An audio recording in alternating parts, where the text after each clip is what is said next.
Bismillahirrahmanirrahim. Assalamualaikum warahmatullahi wabarakatuh. Bismillah, alhamdulillah, wassalatu wassalamu ala rasulillah Muhammad ibn Abdullah wa ala alihi wa sahbihi wa man wala.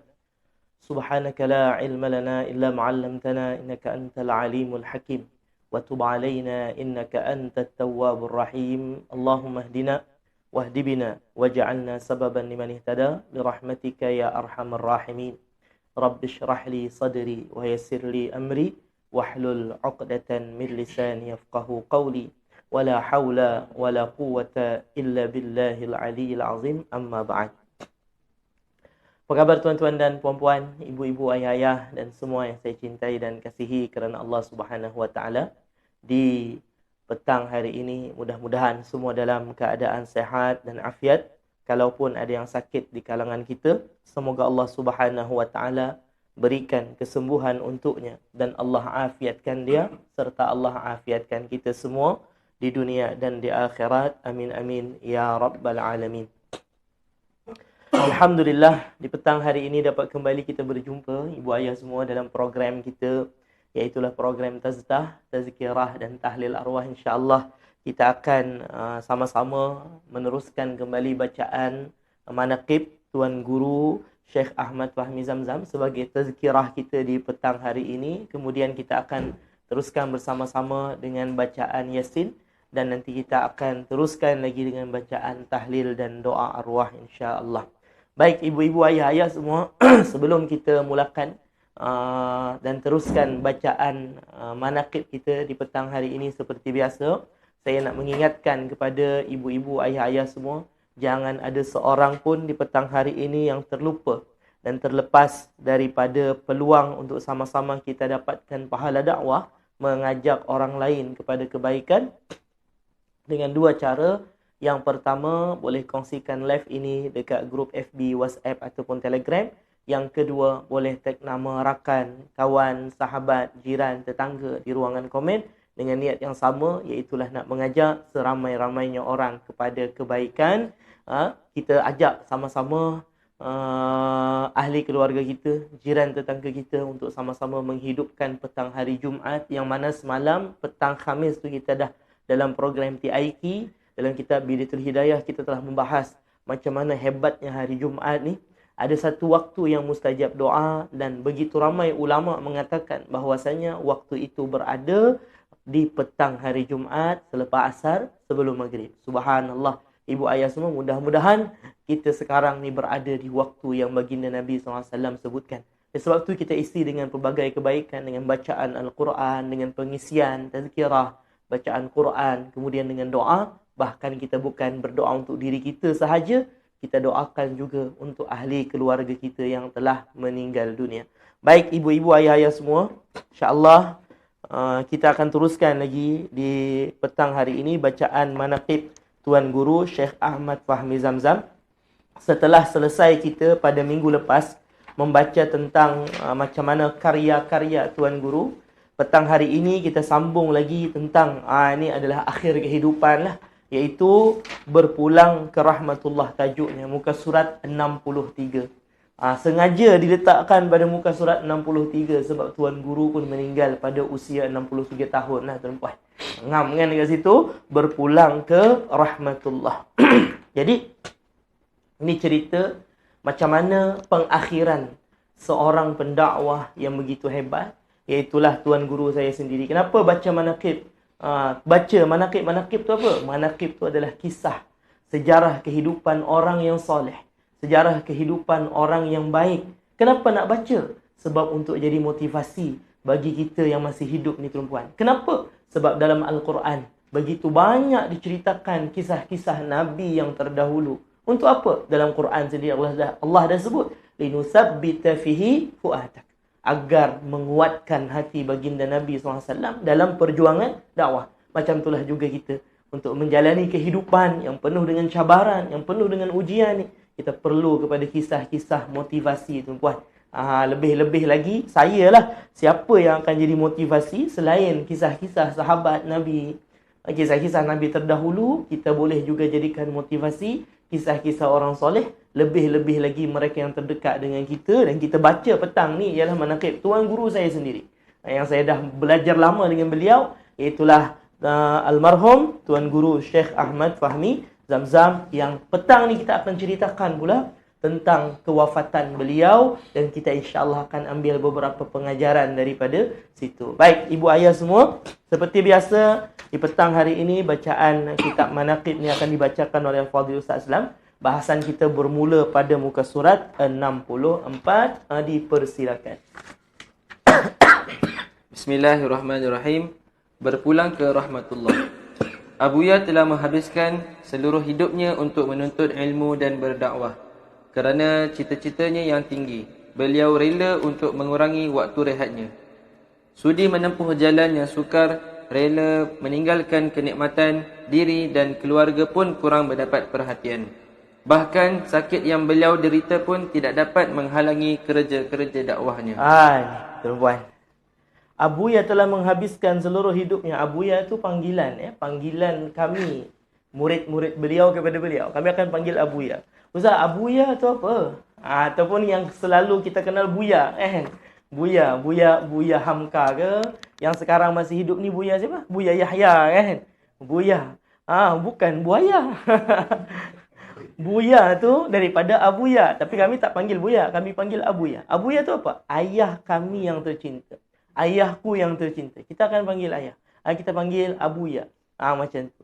Jadi semua murid-murid memang akan panggil Abuya. Jadi dalam kitab manaqib ni pun sebut Abuya. Abuya tu siapa? Syekh Fahmi lah. Artinya ayah saya. Ayah yang tercinta. Jadi Abuya, Syekh Fahmi, seluruh hidupnya dihabiskan untuk menuntut ilmu dan berdakwah. Ni. Tuntut ilmu, berdakwah. Belajar, sampaikan. Selain dalam masa yang sama pun beramal dengan ilmu yang didapat, sampaikan pula pada orang. Itulah seorang penuntut ilmu, dia akan sampaikan balik dalam dakwahnya, ilmu-ilmu tadi. Jadi, itulah kerja Tuan Guru Syekh Ahmad Fahmi Zamzam. Beliau ni berdakwah. Kan, saya dah sebut dah sebelum ni, buka pondok di mana-mana. Banyak pondok. Beliau buka banyak pondok. Di mana-mana tempat. Beliau dah banyak cawangan buka tu, dakwah di mana-mana dengan kelas-kelas pengajian lagi. Ibu ayah semua kalau tengok dekat belakang tu, ni dekat belakang tu 63 tahun umurnya, 37 tahun tempoh dakwahnya, kan? Ada ribuan pengajian dan kuliah yang telah disampaikannya, dan ada 5 ma'had yang madrasah yang telah diasaskannya. Ada 30 buah kitab yang telah dikarangnya. Ni semua tu dakwah. Begitu lama, begitu banyak masa yang dihabiskan oleh beliau untuk berdakwah. Dan bila orang ni dah berada dalam perjuangan dakwah, betul-betul dalam dakwah, dia akan kurang. Yang pertama, masa rehat kurang terbuat. Rehat kurang. Itu yang pertama. Tak sama. Kadang masa rehat tu dah lari, tak sama macam orang biasa dakwah ni. Kan? Orang biasa contoh macam petang-petang sekarang ni. Orang biasa dah balik kerja, betul tak? Kan? Orang biasa dah balik kerja. Pukul 6 dah balik kerja, rehat, mandi semua. Kita, orang berdakwah, baru mula kerja. Sebab pukul 6 macam ni lah, baru kita boleh nak sampaikan ilmu. Kenapa? Baru orang ada masa nak tengok. Macam tu. Jadual kerja tu dah lari. Bukan macam orang biasa. Jadi, time orang rehat, kita kerja. Time orang kerja pun kita kerja juga. Itu pendakwah. Kan? Kerja masa rehat jadi berkurang. Kemudian masa untuk diri dan keluarga pun berkurang. Kan?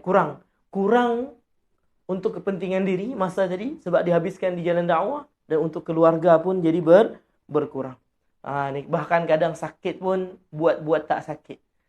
Ni kan. Sakit pun buat tak sakit. Bila sakit dia, bila dah dalam dakwah, dia tak rasa macam sakit. Dia terus dia berdakwah. Ni, orang yang dah jiwanya adalah jiwa seorang pendakwah.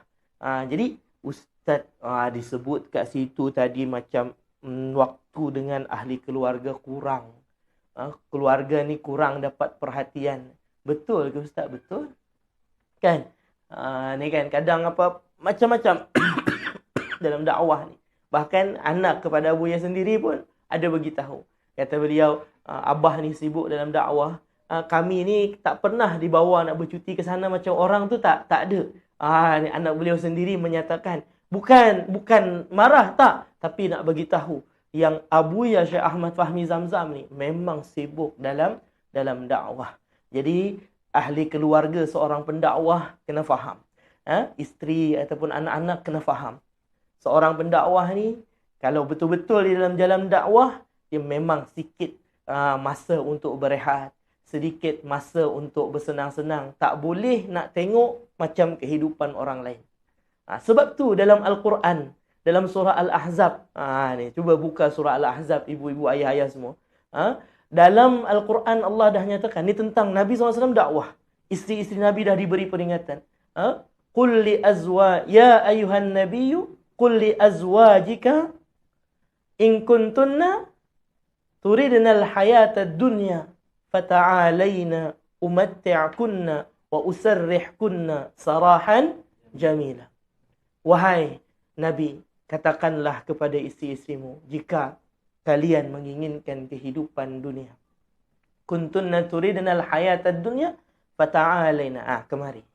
Umatti'kunna, aku akan bagi apa dunia yang nak tu. Nak kesenangan, nak kerehatan, aku akan bagi. Wa usarrihkunna, tapi kita tak boleh bersama. Aku akan lepaskan kalian. Sarahan jamila, dengan cara yang baik. Aku akan ceraikan kalian dengan cara yang baik. Nabi suruh cakap macam tu. Artinya, orang yang berada dalam perjuangan dakwah, nak berehat-rehat, nak bersantai-santai, tak boleh sama macam orang yang tak bekerja dalam bidang dakwah. Tak sama. Ni sampai isteri Nabi pun diberikan peringatan. Wa in kuntunna turidna Allah wa rasulah. Jika kalian inginkan Allah dan Rasulnya, menyertai perjuangan Rasulullah dalam menyebarkan agama Allah, dalam berdakwah. Apa lagi? Fa inna Allah a'adda. Apa dia Azlam? Fa inna Allah a'adda. Tu. A'adda lil muhsinati minkunna ajran 'azima. Ni. Sesungguhnya Allah telah menyediakan kepada orang-orang yang baik di kalangan kalian ajran 'azima, pahala yang besar. Itu satu peringatan ataupun warning daripada Allah kepada isteri-isteri baginda Nabi SAW. Artinya perjuangan dakwah bukan perjuangan yang mudah. Siapa yang ada contoh saya nak menantu seorang ustaz. Ustaz contoh kan. Ni kan. Siap-siaplah tuan-puan, dia tak akan sama keadaannya dengan menantu yang selain ustaz kan. Adalah dia punya perjuangan tu. Dakwah tu kadang masa tu tak cukup. Masa tak banyak masa untuk anak. Untuk isteri, untuk keluarga. Kadang sebab apa bukan tak ada masa, tapi digunakan untuk dakwah. Macam tu. Baik. Seterusnya kita baca sikit lagi. Ni dah nak pukul 6.40 ni. Sikit lagi Aslan. Teruskan lagi. Kerja dakwah beliau seakan bersambung. Tidak pernah berhenti walaupun sebentar. Pengajian akbar kitab Syama'il Rasulullah sallallahu alaihi wasallam dan perasmian Rumah Sirah Nabawiyah menjadi penutup kerja dakwahnya. Ni masya-Allah tu. Email baca atas ni. Ini best. Ramai dekat studio hari ni kan. Lain-lain mukrinya. Baik, kerja dakwah beliau seakan bersambung. Macam tak ada rehat terus. Sambung. Saya pernah ikut beberapa hari. Memang penat tuan-puan. Memang penat. Badan tua tapi semangat beliau muda. Orang muda pun kadang penat nak ikut. Beliau berdakwah ke mana-mana tu, masya-Allah. Tidak pernah berhenti walau sebentar. Macam bersambung. Sambung. Kan? Sekejap pergi sana, sekejap pergi sini. Semua urusan apa? Urusan dakwah. Pengajian akbar kitab Syama'il Rasulullah dan perasmian Rumah Sirah An-Nabawiyah menjadi penutup kerja dakwahnya. Jadi, ustaz, kerja dakwah banyak. Ujung-ujungnya macam mana? Kan? Kalau kerja lain, jadi apa? Jadi cikgu. Contoh, jadi cikgu kat sekolah. Jadi pensyarah, dia ada masa untuk pencen, betul tak? Engineer, kan? Ada masa pencen. Jadi polis, ada tak masa pencen dia? Tak ada, polis sampai mati kan? Kalau mati dalam tugas tu adalah. Tak, yang ni masa pencen tu ada. Kalau panjang umur, ada masa pencen. kan, jadi tentera, jadi askar, ada semua. Masa pencen ada. Yang tak ada masa pencen, dakwah. Dakwah tak ada tuan. Mengajar ilmu, dakwah, makin tua, makin berkat ilmu yang kita dapat. Bila guru tu makin sepuh, sepuh kan, makin tua, makin banyak ilmu, mutiara ilmu daripada beliau. Kadang bila masih muda-muda ni disampaikan ilmu juga. Tapi ilmu tu tak berapa berkat, bukanlah tak berapa berkat. Kadang dalam hati tu ada niat keduniaan lagi tu. Orang muda ni kalau berdakwah, niat ni lah kadang, tapi niat tu boleh diperbetulkan. Tapi kalau dah tua tu dia memang betul-betul ikhlas untuk berdakwah. Yang tu keikhlasan yang mengajar tu, itu yang menjadi mutiara-mutiara ilmu yang penuh berkat. Jadi orang berdakwah ni dia tak ada pencen. Bila dah masuk dalam kerja dakwah, menjadi seorang pendakwah, tak ada. Contoh, saya nak pencen umur 50 tahun dah habislah. Saya tak ada dah jadi penceramah, tak. Makin tua, makin orang suka ambil berkat daripada ilmu dia. Macam tu seorang pendakwah ni. Jadi tak ada pencen. Jadi sampai ke akhir hayat beliau berdakwah, akhirnya apa? Apa yang beliau ajarkan di akhir hayat beliau? Di akhir hayat Tuan Guru Syekh Ahmad Fahmi Zamzam, beliau dakwah mengajarkan kitab Syama'il Rasulullah SAW dan rakaman pengajian tu ada lagi sampai sekarang. Rakaman pengajian tu ada tuan. Cuma dia bercampur-campur dengan bahasa Banjar. Saya nanti insya-Allah bulan Rabiul Awal akan cari rakaman Tuan Guru Syekh Ahmad Fahmi Zamzam mengajar kitab Syama'il. Mengajar kitab Syama'il kita akan buka di bulan Rabiul Awal nanti insya-Allah. Tapi ada 2 bulan lagi lah lebih kurang nak ke bulan Rabiul Awal tu. Nanti insya-Allah tuan-tuan, mudah-mudahan panjang umur dapatlah kita dengar keterangan Syekh Fahmi tentang Syama'il. Syama'il Rasulullah SAW. Jadi itu adalah kitab yang terakhir beliau baca dalam dakwah beliau. Pengajian akbar di pondok pesantren Yasin, pondok saya dulu. Dan ibu ayah yang ada kitab manaqib, tengok dekat atas tu ada gambar Tuan Guru. Itu adalah kelas terakhir. Saya ambil screenshot daripada kelas terakhir beliau mengajar. Tu kelas terakhir beliau mengajar tu. Lepas tu 8 hari selepas tu, lebih kurang seminggu, lepas habis apa? Habis kelas tu beliau beberapa hari lepas tu koma orang kata dah tak sedarkan diri dah. 8 hari lepas tu beliau meninggal dunia. Jadi ini kelas terakhir beliau. Kelas terakhir beliau. Dan ada merasmikan pondok ke Ustaz? Tak. Di akhir hayat tak ada pondok yang dirasmikan. Tapi ada satu pondok yang nak dibuat tapi belum dirasmikan lagi. Tapi itu tak sampai hajat beliau tuan-tuan. Tak sampai hajat beliau. Ketika beliau sakit, kan time beliau datang ke Malaysia, beliau ada bagi tahu. Time saya urut yang minggu lepas ke, bila kita ceritakan saya urut kaki beliau beritahu lah nak buka pondok kat sini. Tapi tak sampai hajat beliau yang tu. Tapi ada satu bangunan yang beliau dah rasmikan. Dan sekarang ni bangunan tu saya dimaklumkan bangunan tu tak sempurna lagi tuan-tuan. Tuan Haji Ahmad Tiflah masih lagi mencari dana untuk menyempurnakan bangunan. Walaupun dah dirasmikan, tetapi dia belum sempurna lagi. Iaitulah Rumah Sirah An-Nabawiyah, yang mana dalam situ beliau ingin mengumpulkan tentang, ni ada asar-asar Nabi, peninggalan-peninggalan Nabi, tentang sejarah kehidupan Nabi dalam rumah tu. Siapa yang ada rezeki ziarah Pondok Yasin, boleh tengok rumah tu. Di dalam rumah tu pun juga ada barang-barang macam tongkat Syekh Fahmi, jubah Syekh Fahmi ada disimpan dalam rumah Sirah Nabawiyah. Itu sempat dirasmikan tetapi tak sempurna lagi sebetulnya. Dirasmikan tapi bangunan tu tak sempurna lagi. Jadi Tuan Haji Ahmad Tiflah, beliau masih lagi buka kutipan derma tu tuan-tuan. Ustaz makcik teringinlah nak derma jugalah Ustaz. Nak supaya rumah Sirah Nabawiyah tu dapat siap sepenuhnya. Boleh tuan-puan. Tapi melalui Tuan Haji Ahmad Tiflah. Manalah makcik kenal dengan Tuan Haji Ahmad Tiflah, tuan-puan. Minggu depan kita jemput beliau. Minggu ni kita jemput adik Tok Ime. Sekejap lagi nak baca Yasin ni. Minggu depan kita jemput Tuan Haji Ahmad Tiflah.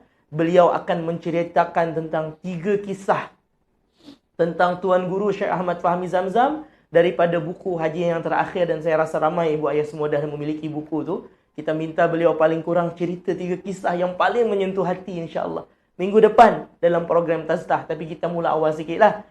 Sebab beliau mesti banyak cerita daripada beliau. Dan nanti minggu depan kita juga akan buka satu tabung untuk haul Tuan Guru Syekh Ahmad Fahmi Zamzam pada bulan Oktober nanti.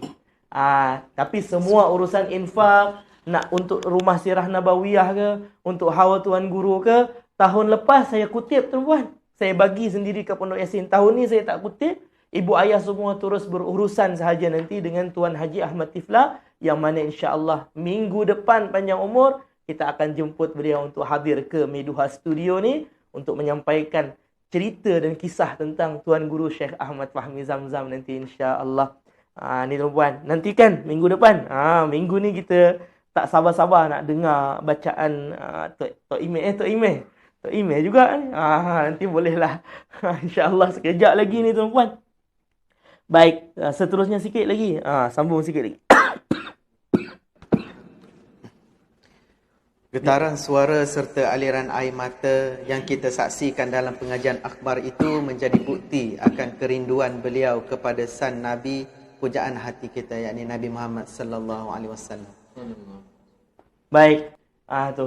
Jadi dalam pengajian terakhir beliau tu, banyak beliau menangis tuan-puan. Banyak beliau menangis ketika menerangkan tentang kisah Nabi, tentang sifat Nabi, tentang akhlak Nabi, banyak.